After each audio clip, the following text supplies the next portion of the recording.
नमस्कार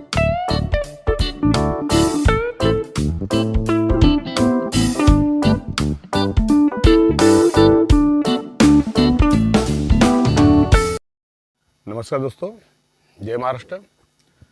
जागो इंडिया जागो में आपका फिर से एक बार हार्दिक स्वागत है। दोस्तों, आज मैं इस हमारे चैनल के माध्यम से एक खुशखबरी देने जा रहा हूँ, जो कि झोपड़ी धारकों के लिए एक अच्छी खबर है, और वो उन झोपड़ी धारकों के लिए जिनके ऊपर 33-38 की नोटिस आती है। दोस्तों, 210 की सर्कुलर आने के बाद फिर भी बिल्डर अपनी मनमानी से बाज नहीं आ रहे थे।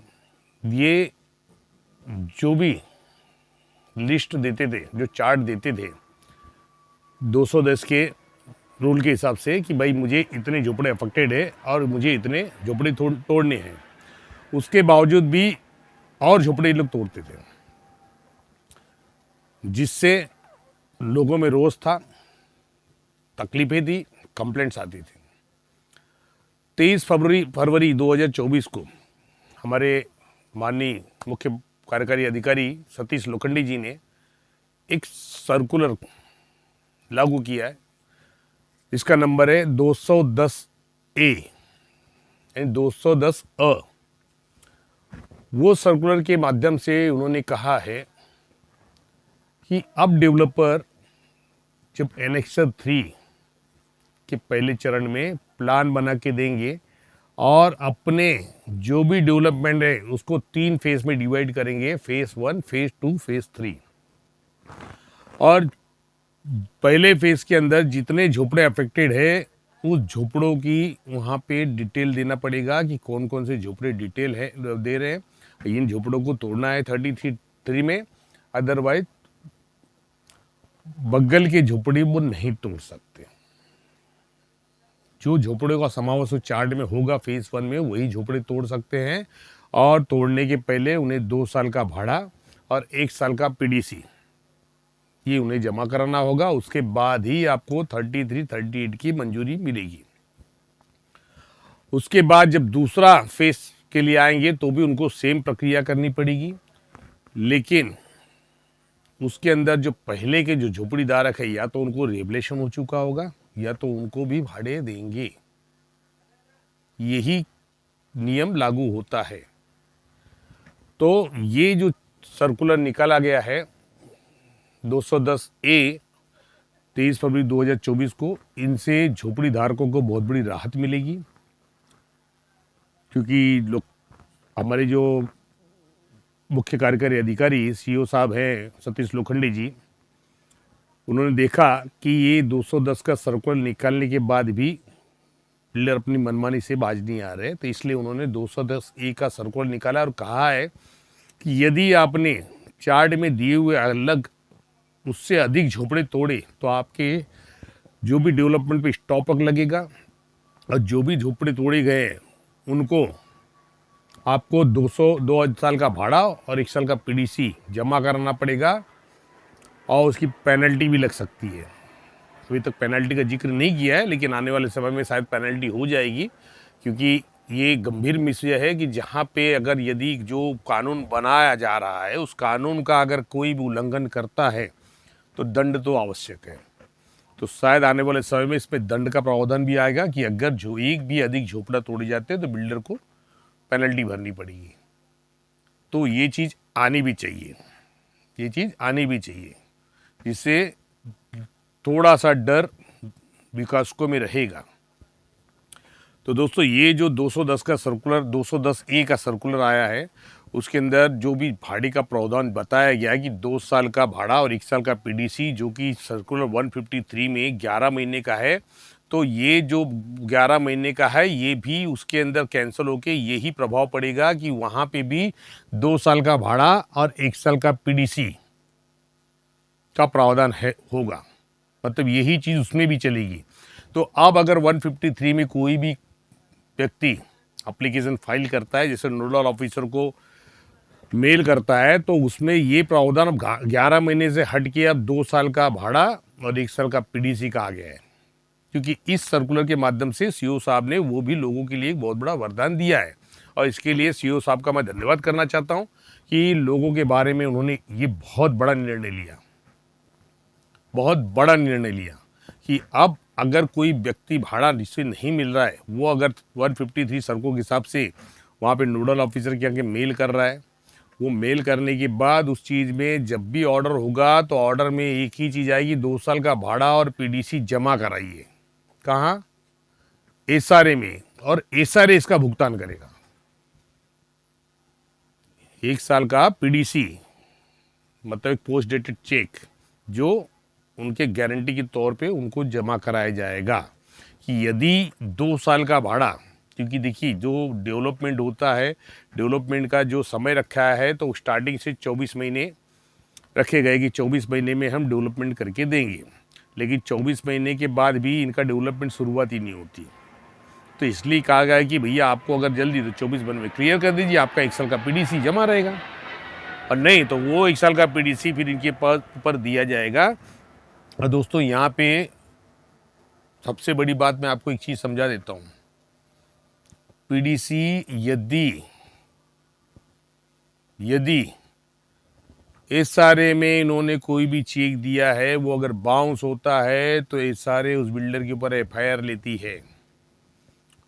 उसकी भी कॉपी है मेरे पास, डायरेक्ट एफआईआर लेती है इसके ऊपर कि उनका चेक बाउंस हुआ, क्योंकि वो जो एसआरए में चेक जमा करा रहे हो सरकार को जमा करा रहे, सरकार के पास दे रहे, तो डायरेक्ट एफआईआर होता है। तो ये एक अच्छी खबर है। और 210A का जो भी जिनके पास भी दोस्तों 38 की नोटिस आई है या उनकी हियरिंग चल रही है, तो इस चीज़ को आप हियरिंग में लाइए, आप अपना प्रस्ताव रखिए कि पहले डिटेल बताएं कि भाई डेवलपर ने जो एग्जीक्यूटिव इंजीनियर है, कार्यकारी अभियंता, एग्जीक्यूटिव इंजीनियर ने क्या इनको परमिशन दिया है? क्योंकि एग्जीक्यूटिव इंजीनियर को भी, कार्यकारी अभियंता को भी वहाँ पे एक जिम्मेदारी सौंपी गई है कि ये जो भी चार्ट देंगे और चार्ट के बाद पहले इन्होंने पैसे जमा किए हैं या नहीं, ये क्लियरेंस होने के बाद ही 38 की नोटिस चालू करें। तो वहाँ पे कार्यकारी अभियंता की भी जवाबदारी है अब ये देखना कि भाई ये डेवलपर ने अपनी प्रक्रिया पूरी की है या नहीं।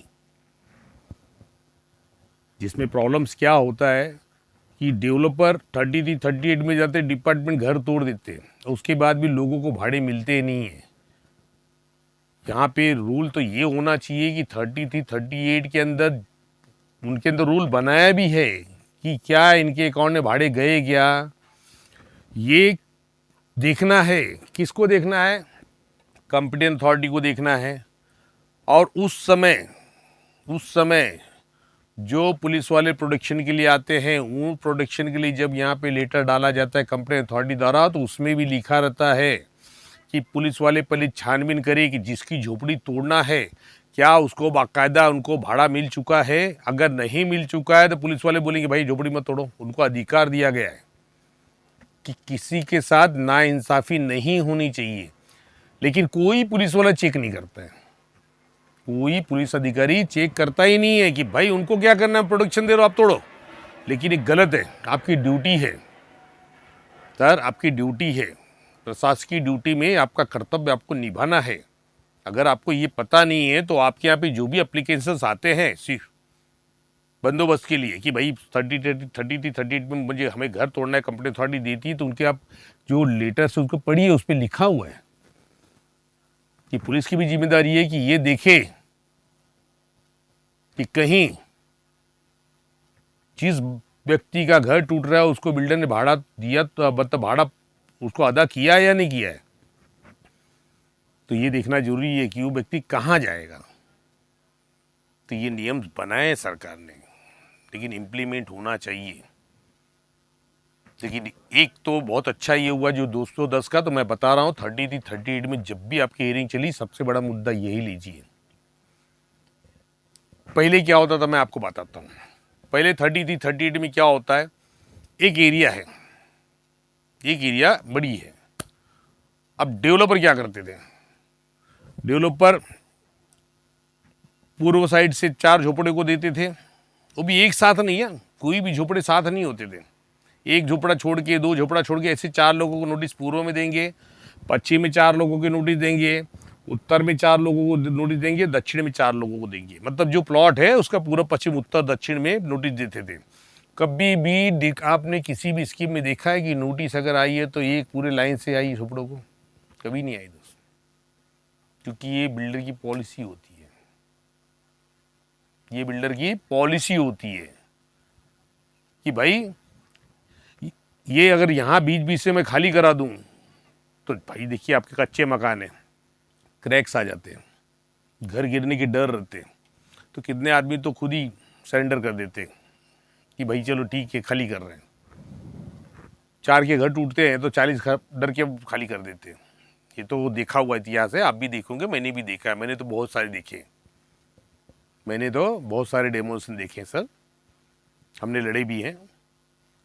लेकिन जो भी होता है उसमें गलत होता था। अब मुझे बताइए पूरब में अगर उनको डेवलपमेंट पूरब में करना है तो आप उत्तर दक्षिण में झोपड़े क्यों तोड़ रहे हैं? तो उस चीज पे प्रतिबंध लगेगा। ये 210A,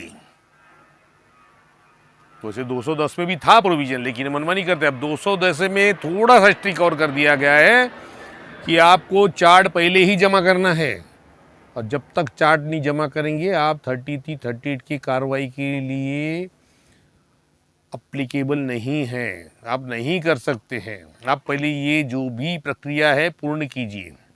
और वो भी दूसरी चीज़, आप उनको जो झोपड़े लेने वो लाइन से लेने पड़ेंगे, क्योंकि वो जो फेज़ 1 फेज़ 2 प्रोग्राम है कि मतलब जैसे अभी उनको बिल्डिंग बनाना है तो समझो 2 बिल्डिंग एसआरई की है, 1 बिल्डिंग सेल बिल्डिंग है, तो फर्स्ट फेज में वो 1 बिल्डिंग का लेंगे, तो जो बिल्डिंग बनाएंगे उसका प्लान सबमिट के उसी रेशियो के हिसाब से झोपड़े तोड़े जाएंगे। अब ये नहीं है कि बिल्डिंग मतलब इतने में 40 फीट में आते 40 फीट तक झोपड़े जाएंगे या 60 फीट तक 60, नहीं, उसका नियम है दोस्तों। अगर 60 फीट की उसकी चौड़ाई है बिल्डिंग की तो कम से कम 100 फीट तक तोड़े जाएंगे, हो सकता है 120 फीट भी तोड़े जाए, क्योंकि वो आपके लिए फ़ायदेमंद होगा। क्योंकि जब डेवलपमेंट होता है उस डेवलपमेंट के रूल है वहाँ पे कि उस समय वहाँ पे कोई भी झोपड़ा नहीं होना चाहिए, क्योंकि डेवलपमेंट के कभी भी हादसा हो सकता है। तो इसलिए वहाँ पे रूल है कि कोई झोपड़ा नहीं होना चाहिए। इवन उनके कामगार जो होते हैं उनके भी झोपड़े दूर बनाए जाते हैं, तो इनके रूल्स होते हैं आईओ में, तो वो पालन करना पड़ता है। तो इसलिए थोड़े झोपड़े ज़्यादा तोड़े जाते हैं ताकि कहीं कोई भी हादसा नहीं हो। तो ये आपकी सुरक्षा के नज़र से भी ठीक है। जो सही चीज़ है वो सही चीज़ है, उसको हम नज़रअंदाज नहीं कर सकते हैं, तो वो भी आपको देखना है। तो वो हिसाब से, लेकिन फ़ायदा ये होगा कि अगर वो 100 फीट भी 100 फीट बाय लंबा लेके जा रहे हैं, 200 फीट 500 फीट, तो उसी लाइन के लोगों का ही लिस्ट देना पड़ेगा। पहले बिल्डर 30 फीट पूरे एरिया में से ढूंढ ढूंढ के निकालता, बीच बीच में से एक दूर मारता था। डिपार्टमेंट को पता था, डिपार्टमेंट कभी ये नहीं पूछता था भैया वो झोपड़ा तू डेवलप यहाँ करेगा वहाँ करेगा, तो बीच बीच में झोपड़ी को तोड़वा रहा है, सबको पता था, लेकिन कानून नहीं था। अब ये कानून आया, तब जो भी है 38 में लड़ रहा है तो ध्यान दीजिए, सर्कुलर नंबर 210 और सर्कुलर नंबर 210A मतलब 210A 23 फरवरी 2024 को ये इम्प्लीमेंट हुआ है, और ये बहुत अच्छा सर्कुलर बनाया लोखंडी जी ने।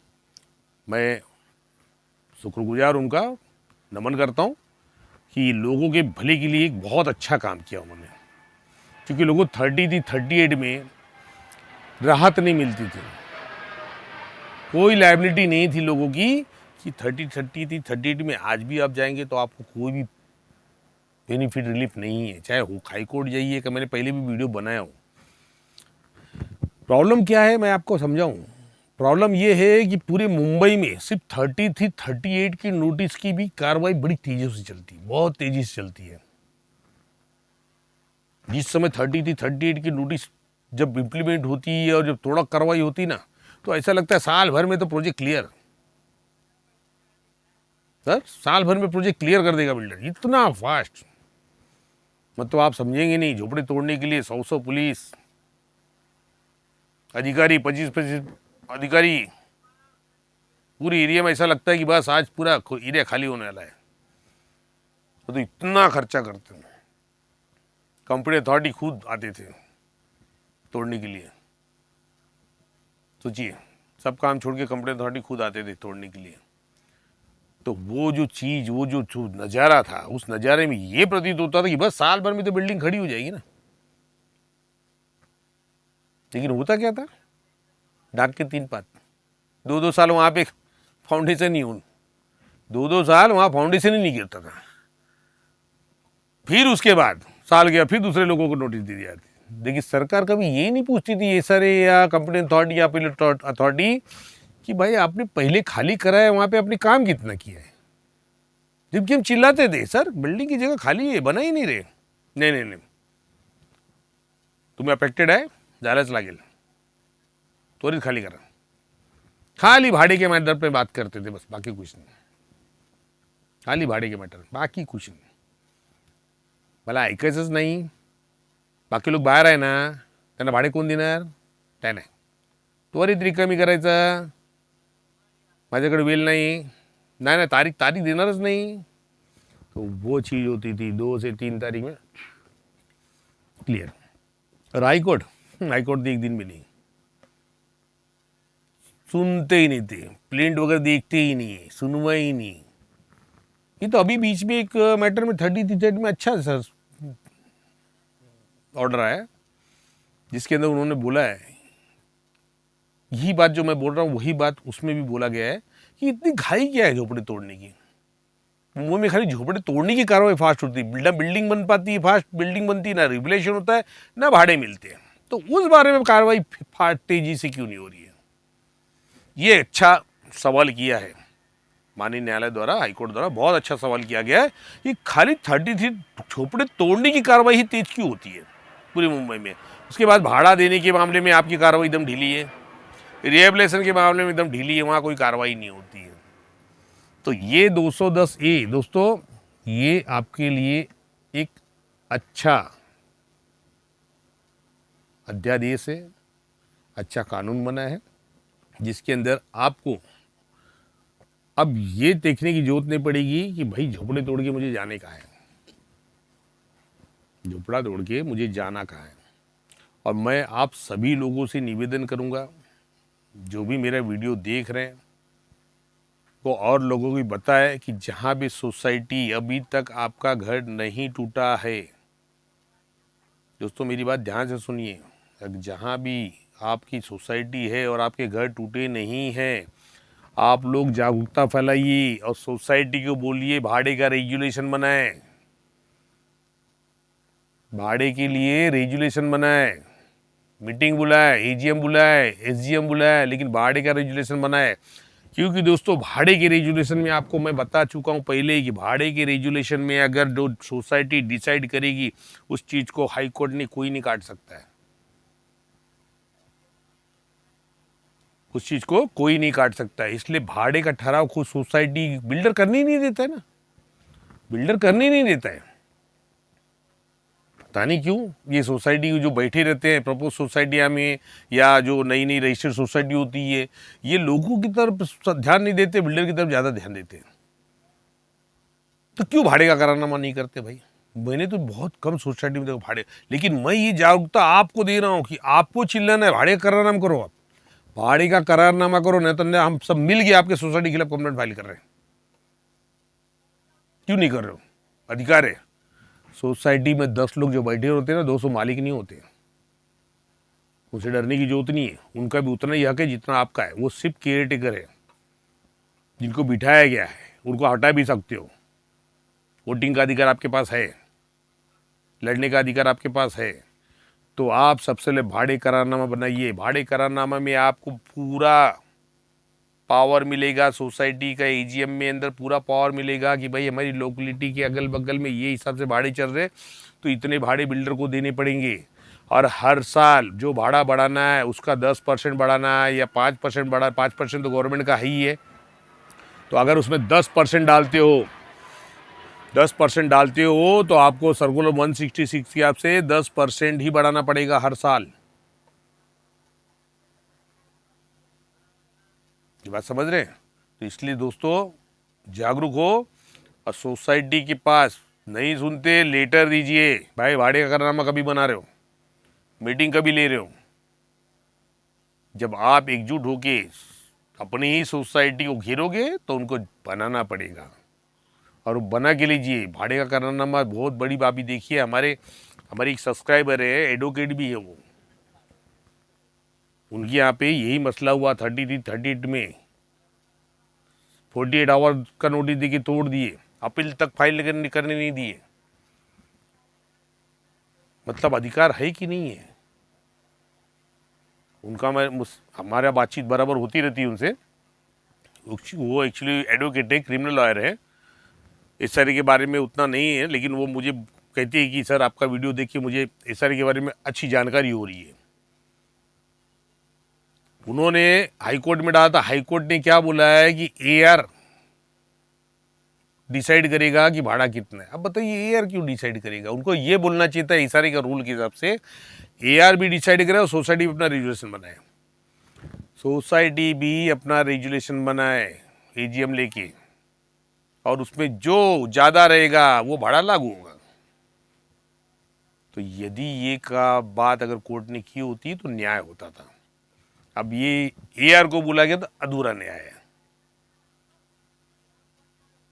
क्योंकि भले न्यायपालिका है, उच्च न्यायालय है, लेकिन वहाँ पे जिन्होंने भी ऑर्डर दिया है वो रूल्स के हिसाब से नहीं दिया है ना सर। क्योंकि इसारे के रूल में दिया हुआ है कि वहाँ पे एआर और वहाँ की लोकेलिटी की यहाँ सोसाइटी जो भाड़ा तय करेगी उसमें जो भाड़ा ज़्यादा रहेगा वो तय किया जाएगा।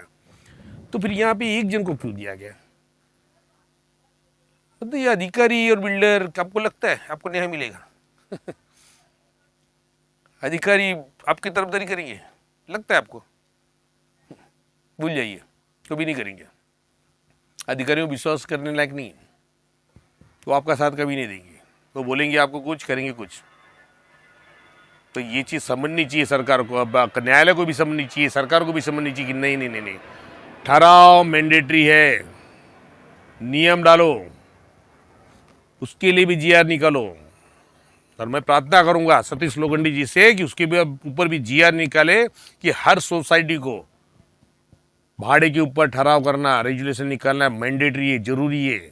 और जो सोसाइटी नहीं करती उनके खिलाफ कार्रवाई हो, उनके खिलाफ 78 में कार्रवाई हो, 78A में कार्रवाई हो कि भाई आपने क्यों नहीं किया, आप लोगों के बारे में ध्यान क्यों नहीं दे रहे हो, आप अपने बारे में क्यों ध्यान दे रहे हो।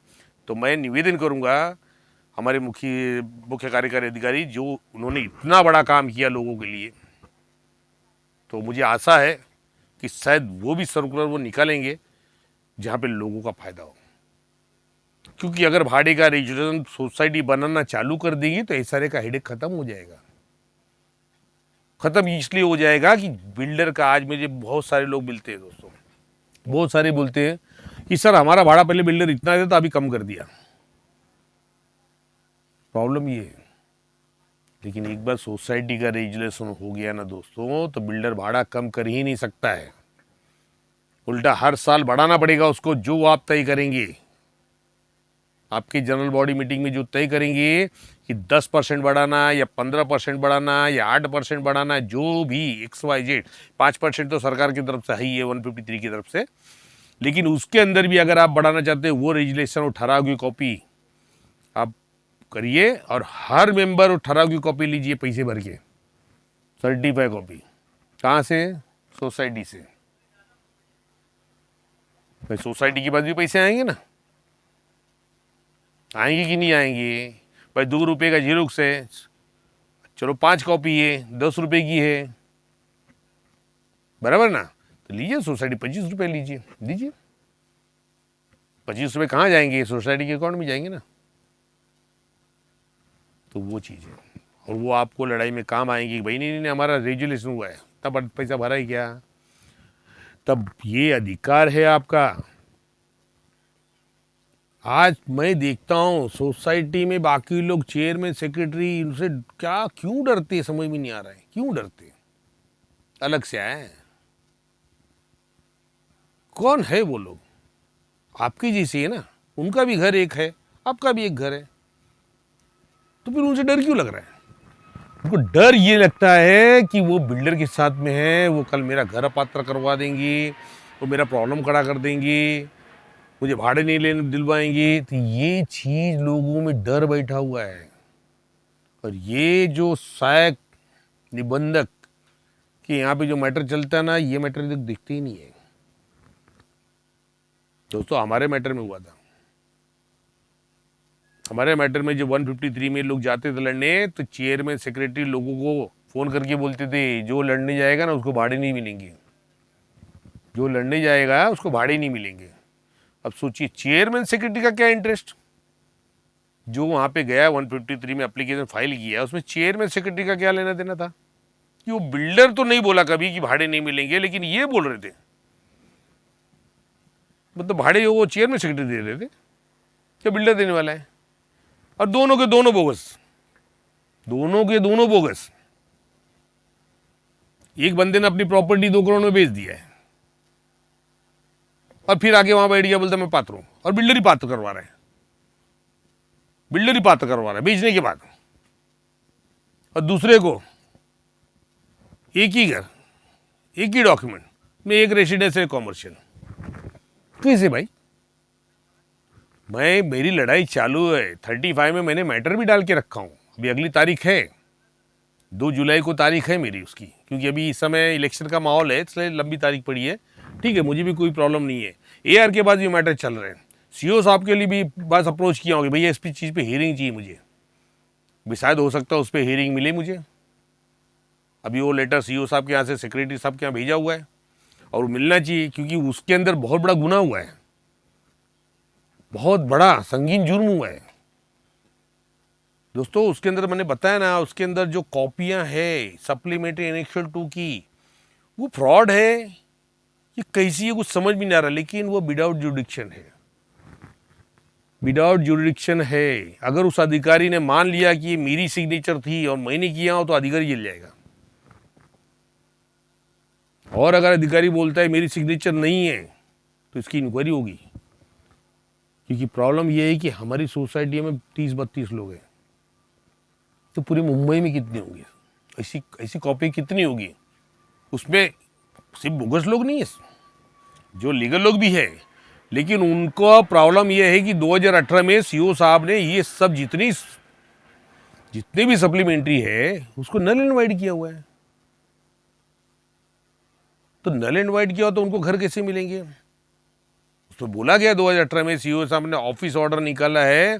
ऑफिस ऑर्डर का मतलब मैंने कल ही बताया था, जीआर होता है। ऑफिस ऑर्डर में निकाला है कि ये कॉपी तब ऑथेंटिक मानी जाएगी जब इसका क्रॉस चेक होगा by the company authority. Company authority के बाद तब तक इस अथॉरिटी इस कॉपी को जेरोक्स हो चाहे ओरिजिनल ऑथेंटिक नहीं माना जाएगा।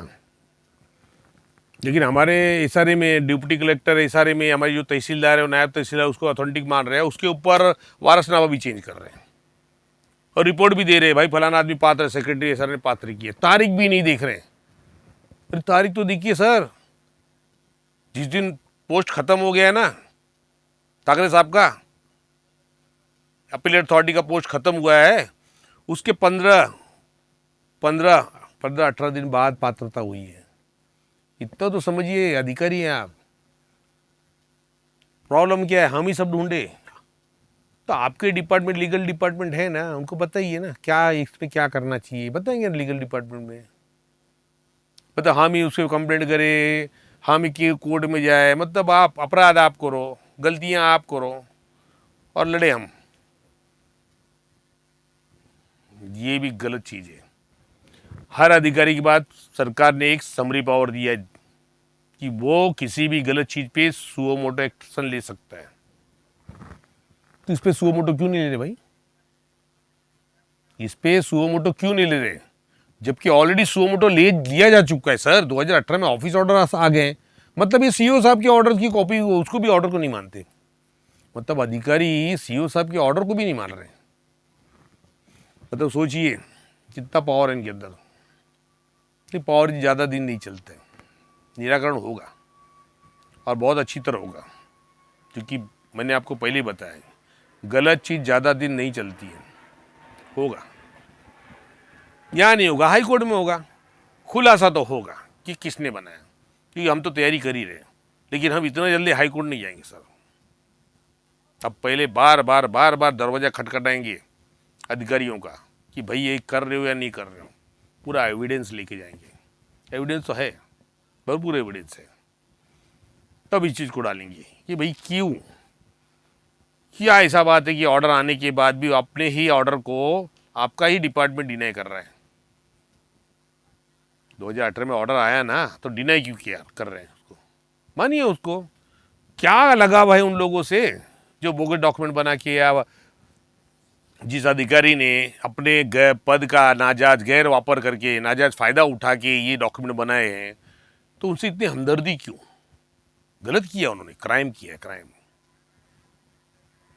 उसकी इंक्वायरी होनी चाहिए, जेल होनी चाहिए सबको, क्योंकि ये बहुत गलत काम इन्होंने हमारी सोसाइटी में जो लोग थे, ये जो पात्रता करने की वजह से 8 साल से लोग परेशान हैं। जब से वो कमेटी में बैठे, लोगों का भाड़ा बंद हो गया है। तो सोचिए कितनी बड़ी गलती की हुई है। 250 लोग बर्बाद हो गए दोस्त, 250 लोग। कोई तो आंकड़ा होता है, 250 मतलब बोलते एक आदमी बर्बाद हुआ तो बहुत बड़ी बात होता है। या तो 250 लोग जिनको बेघर होके पड़े हैं, भाड़े नहीं मिल रहे हैं। बिल्डर ने रिहा बिल्डिंग आधी बनाया है, सीएल बिल्डिंग पूरी कंप्लीट 90% क्लियर हो चुका है। 90%, जिसके ऊपर मैंने हथौड़ा भी लगवाया था दोस्ती। मेरे इस वीडियो चैनल के डिस्क्रिप्शन लिंक पे देखिए, या तो डिस्क्रिप्शन में देखिए तो मेरे चैनल पे जाइए और वीडियोस में देखिए। उसके अंदर इन 24 न्यूज़ के अंदर ये मैटर भी चला था, वो भी मैंने इसमें डाला हूँ। उसमें तोड़क कार्रवाई भी हुई है, लेकिन उस समय अधिकारियों ने क्या किया, उनको स्लैब तोड़ना था तो खाली कांच तोड़ के गए, खाली कांच तोड़ के गए, दिखावा किया। लेकिन हम किसी का नुकसान नहीं चाहते, इसलिए हमने मैटर को आगे नहीं बढ़ाया। हमें हमारे अधिकारों से मतलब है, किसी के नुकसान से हमारा लेना देना नहीं है। तो वो चीज़ है। तो दोस्तों, ये 210 का जो सर्कुलर है, ये मैंने उस दिन बताया था। आज 210 ए के बारे में बता दिया हूँ कि 210 ए में आपके लिए आपका अधिकार थोड़ा सा मजबूत हो गया है। जहाँ भी 33, 38 की निष्कासन कार्रवाई, डेमोशन कार्रवाई हो रही है, उस हियरिंग के अंदर आपको ये चीज़ समझना होगा और ये चीज़ का डिमांड करना होगा कि क्या ये चीज़ें पूर्तता की है डेवलपर ने, क्योंकि वहाँ आपको रिलीफ मिलेगा। कि अगर उसने किया भी होगा तो भी आपके लिए फ़ायदा है। फ़ायदा ये कि 2 साल का भाड़ा आपके अकाउंट में आएगा, 1 साल का पीडीसी जमा ही है, मतलब 3 साल के लिए आपको टेंशन नहीं है। 3 साल के लिए आपको, और हो सकता है कि भाई अच्छा डेवलपर हो तो 3 साल में बिल्डिंग खड़ा करके आपको रिहैब भी कर देगा। लेकिन भाड़े के लिए दोस्त, मैंने कहा ना, भाड़े के लिए सबसे पहले सोसाइटी को पकड़ो, उनको बोलो अगर नहीं करते हो तो हम वहाँ करेंगे, सोसाइटी हटाएंगे। भाई हम इलेक्शन करो, एक सोसाइटी बराबर नहीं है, हटाइए उनको। अच्छे लोगों को लाइए, पढ़े लोगों को लाइए, समझदार लोगों को लाइए, ऐसे लोगों को लाइए जो बिल्डर से पगार लेके काम नहीं करे, लोगों के लिए काम करे, उनको लाइए और बैठाइए। और पहले भाड़े का बनाइए रेजुलेशन।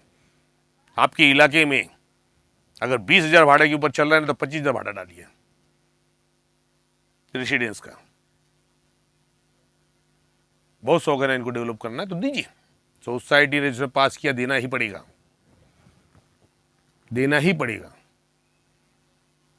आज सेम आपके एरिया में अगर कहीं रीडेवलपमेंट हो रहा है, तो उस रीडेवलपमेंट के देखिए वहाँ भाड़े 40,000, 50,000 मिलते हैं, और आपको कितने दे रहे हैं? 12,000, 15,000। वाह, मतलब सेम एरिया में ना उनको इतने ज़्यादा रीडेवलपमेंट मिल रहे हैं। बोले वो तो बिल्डिंग में रहते थे। तो सर हमको तो बिल्डिंग में भेजना है ना, हमको भी बिल्डिंग में भेजना है ना, तो सर भाड़े पे दीजिए, तो हम बिल्डिंग में ले, तो हम आदत तो डाल लें कि बिल्डिंग में कैसे रहा जाता है। आदत तो डालना पड़ेगी ना। तो मतलब अभी आप मुझे भाड़े दोगे तो फिर मैं झुपड़पट्टी में जाऊँ, तो मतलब क्या रहेगा डेवलपमेंट का? तो भाई जब तक मैं अपने घर में आऊँ तब तक मैं आदत डालूँ ना भाड़े के मकान में से, फ्लैट में रख के। बराबर गलत बोलो तो बताइए, आदत तो डालना पड़ेगा ना। क्योंकि आप झोपड़ों से डायरेक्ट बिल्डिंग में जाओगे ना, 2 साल भर तो आपको ना ऐसा लगेगा कि गलत हो गया। मैं शब्द मेरे मुंह से नहीं निकल पा रहे कि वहाँ पे घुटन घुटन महसूस होती है। और 100% साल भर तक घुटन महसूस हुई है। साल भर के बाद फिर आप एडजस्ट करेंगे। क्योंकि आदत नहीं ना। मैंने कल बताया था ना, जो जिस परिस्थिति में रहता है उस परिस्थिति में ही विलीन हो जाता है, उसको वही परिस्थिति अच्छी लगती है। आज हम लोग को कितना भी बड़ा बंगला दे दिए मज़ा नहीं आएगा, लेकिन जो झोपड़पट्टी मज़ा है, अच्छा लगता है। शाम को चौपाल बैठती, दोस्त यार हमारे मिल के बैठ टाइम पास करते 2-3 घंटे, मिलेगा बिल्डिंग में, सब खत्म हो जाएगा। तो दोस्तों वीडियो बड़ी लंबी हो रही है और 210 के बारे में ध्यान रखिए। और दोस्तों एक चीज़ मैं आपके माध्यम से बोलना चाहता हूँ कि जो व्यक्ति लालच में अपने झोपड़ों को बायोमेट्रिक कहीं आ रहा है तो वहाँ पे अपने झोपड़ों को डिवाइडेशन कर रहा है और अलग लालच में जा रहा है कि मेरा झोपड़ा 2011 के इसमें पात्र हो जाएगा, तो दोस्तों ये चीज़ मैं आपको समझा देता हूँ। झोपड़ा 2011 का हो या रेगुलर पात्रता हो, डॉक्यूमेंट लगते हैं, वो डॉक्यूमेंट आपको देना पड़ेगा। ऐसे नहीं हो जाएगा आपने पार्टीशन मार लिया आपको मिल जाएगा। दोस्तों सरकार है, पूरा डेटा रहता है उनके पास, तो आप किसी की गुमराही में मत जाओ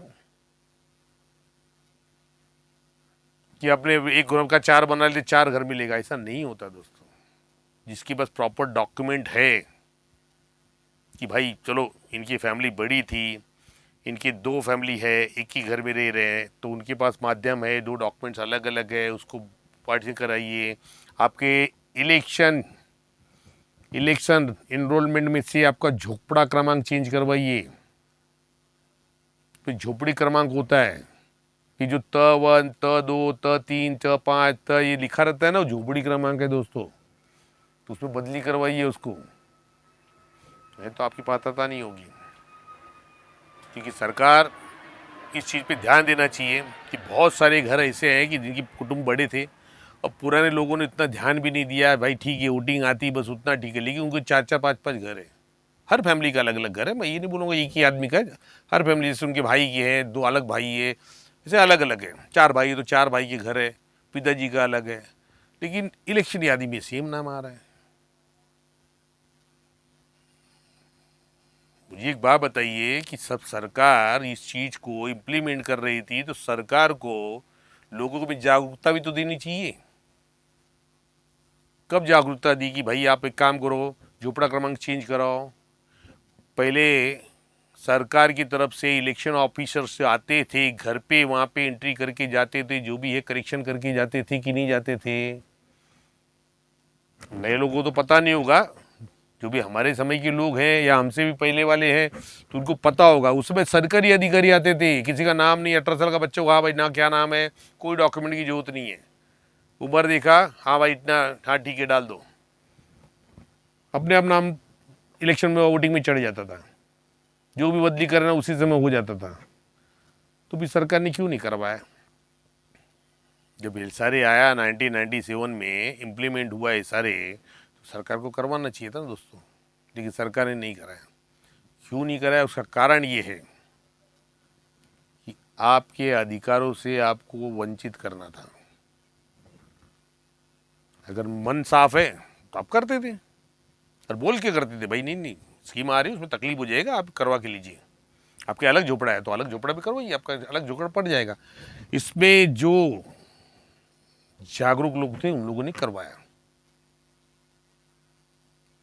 क्योंकि दोस्तों मैंने बताया मेरी फैमिली पर मेरे पहले तबेले थे, तो उस हिसाब से फैमिली बड़ी है, मतलब प्रॉपर्टी भी बड़ी है। मेरे 4 भाई हैं, बहन है, माँ है, पिताजी भी 2 साल पहले एक्सपायर हुए।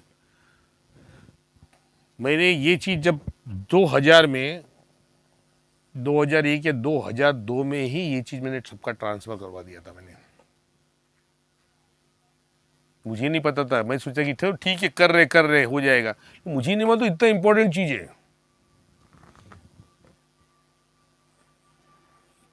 सही दोस्तों 2000 के पहले 2000 में ही करवाया था मैंने, 2000 में करवाया, क्योंकि 2000 से तो मैं एसआरए में हूँ, लड़ाई लड़ रहा हूँ। तब मुझे इस चीज़ का ज्ञान है, तब मैं उसी समय सब भाई लोग का सबका अलग करवा दिया था। वो बेनिफिट आज मिल रहा है, अन्यथा हमारी भी वही हालत होते थे। तो वो चीज़ है। तो दोस्तों इस चीज़ को समझिए आने वाले समय में आपको इसका ध्यान रखना है। ये जो GR जो सर्कुलर निकला है 210 तो उसे ध्यान रखिए और ये गुमराही में मत जाइए कि आप अगर पार्टीशन डाल देंगे तो आपके 2 डॉक्यूमेंट